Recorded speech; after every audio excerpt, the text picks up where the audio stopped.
भारतीय खाद्य संस्कृतीमध्ये पुरणपोळीला अनन्यसाधारण महत्त्व आहे आणि हाच पुरणपोळीचा स्वयंपाक सिस्टमॅटिक पद्धतीने कसा करता येईल बघूयाच. नमस्कार मंडळी, तेजस किचनमध्ये तुम्हा सर्वांचं खूप खूप स्वागत. आज आपण बनवूया एकदम झटपट असा कांदा लसूण विरहित पुरणपोळीचा स्वयंपाक. चला तर मग सुरू करूया. सर्वात आधी आपण वरण भाताचा कुकर लावून घेऊया.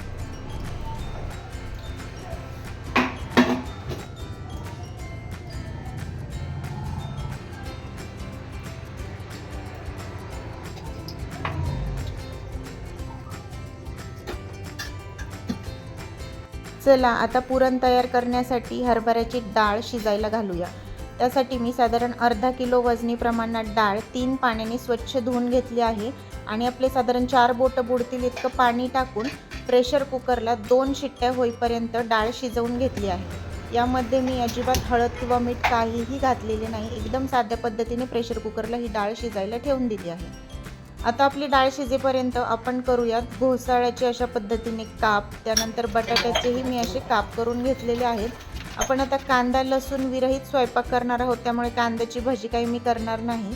आता बटाटा अशा पद्धतीने किसून घेतल्यानंतर तो काळा पडू नये म्हणून पाण्यामध्ये भिजत ठेवूया. आता गॅसवरती तेल गरम करायला ठेवूया. तेल गरम झालं की लगेच त्यामध्ये पापड्या तळून घेतल्या आहेत, कुरडया तळून घेतलेल्या आहेत.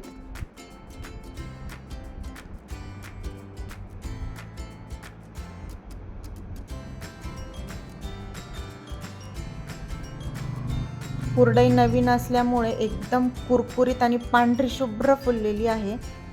खूपच सुंदर झालेली आहे. आता तेल गरम आहे तर हातोहात लगेच आपण भजीही काढून घेऊया. नैवेद्यासाठी भजी लागणार आहेत म्हणून तेवढीच फक्त करते आणि नंतर जेवताना गरम गरम उरलेली करता येते. शक्यतो कुरडई आधी तेलामध्ये तळून घ्यायची, कारण भजे तळलेल्या तेलामध्ये कुरडई छान फुलत नाही, म्हणून मी आधी कुरडई तळून घेतली. आता उडदाचे पापडही त्यामध्ये तळून घेऊया. आता एकीकडे आपण आंब्याचा रस करून घेऊया. आंब्याचा सीझन असल्यामुळे पुरणपोळी बरोबर आमरसही छान लागतो, म्हणून मी थोडासा आंबा रसही करून घेतला आहे.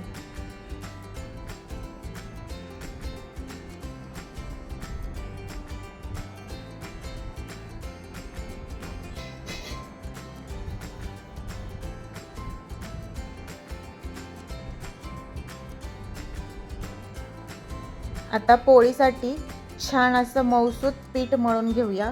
परातीमध्ये मीठ टाकून 3 ते 4 वाट्या मी गव्हाचं पीठ टाकून घेतलं आहे आणि त्यामध्ये थोडं थोडं पाणी टाकत छान असं मऊसर आपण पीठ मळून घेणार आहोत.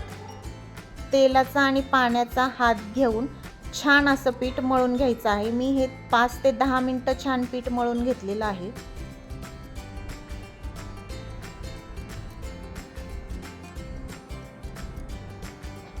पीठ जेवढं छान मळणार तेवढं पोळी फुटत नाही आणि मऊसूत होते.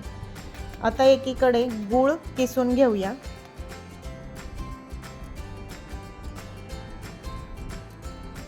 अर्धा किलो डाळ आपण घेतली होती, त्यामुळे साधारण पावशेर इतकं मी साखर आणि गुळाचं मिश्रण घेतलं आहे. त्यात मी निम्मी साखर आणि निम्मा गूळ वापरलेला आहे.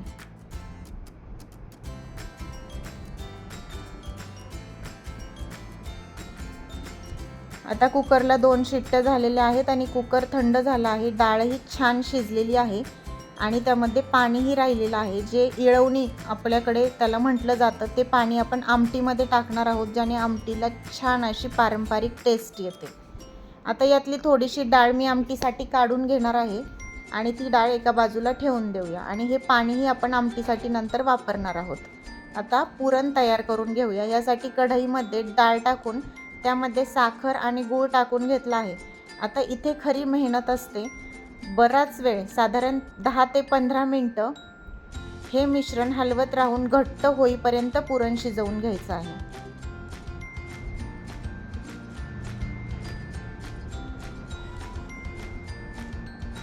मीडियम गॅसवरती सतत हलवत हे पुरण आपल्याला शिजवून घ्यायचं आहे, जेणेकरून ते खाली करपणार नाही. अशा पद्धतीने चमचा पुरणात उभा राहिला की पुरण तयार झालं असं समजावं.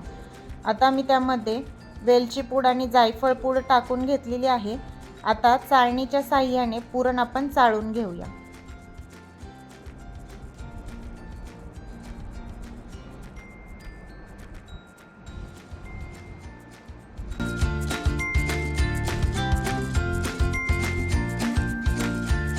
चाळलेलं पुरण थोडं थंड होण्यासाठी ताटामध्ये पसरून घेऊया.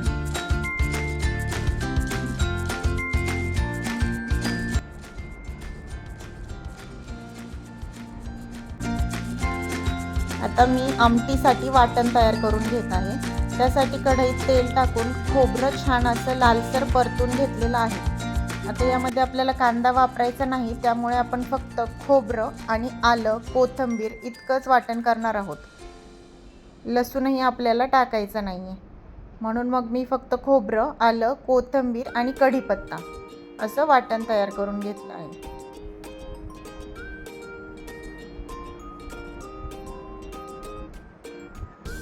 आता यामध्ये आमटीसाठी काढलेली डाळ ती बारीक करून घेऊया. वाटण छान बारीक झालं आहे. चला आता फोडणी करून घेऊ. पातेल्यामध्ये टाकलेलं आहे फोडणीसाठी तेल. त्यामध्ये जिरे, मोहरी छान तडतडली की त्यामध्ये टाकूया कढीपत्ता, हिंग, घरचं लाल तिखट, काळं तिखट आणि तयार केलेलं वाटण टाकून मंद आचेवरती छान तेल सुटेपर्यंत वाटण परतून घ्यायचं आहे. वाटण जितकं छान परतणार तितकी आमटीला टेस्ट छान येते. आता हे वाटण मस्त परतून घेऊया.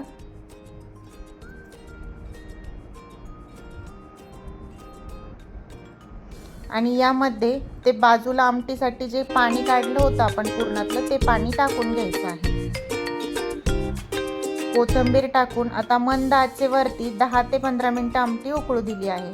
चला आता पोळ्या तयार करायला घेऊयात. पीठही छान भिजलेलं आहे. आता अशा पद्धतीने लाटी लाटून त्यामध्ये पुरण भरायचं आहे आणि असं छान उंडा तयार करून मस्त अशी पोळी लाटून घ्यायची आहे. पोळी एकदम हलक्या हाताने लाटून घ्यायची आहे, म्हणजे फुटणार नाही. पुरणपोळ्या करताना शक्यतो पीठ आणि पुरण एकाच कन्सिस्टन्सीचं असावं, म्हणजे पुरण साधारण सैलसर असेल तर पोळीचं पीठही मळताना थोडं सैलसरच ठेवायचं, म्हणजे पोळी अगदी मऊ लुसलुशीत होते.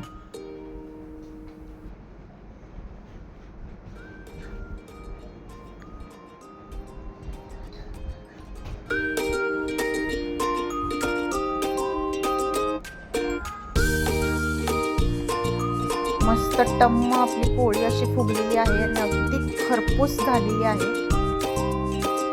आता या पोळीला तुम्ही तुमच्या आवडीप्रमाणे तेल किंवा तूपही लावू शकता,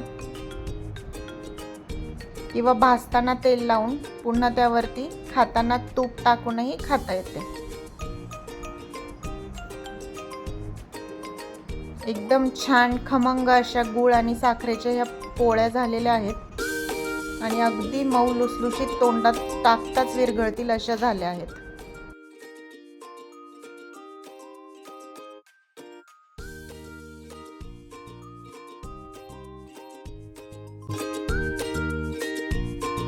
चला आता सर्व स्वयंपाक झाला आहे. नैवेद्याचे ताट तयार करायला घेऊया.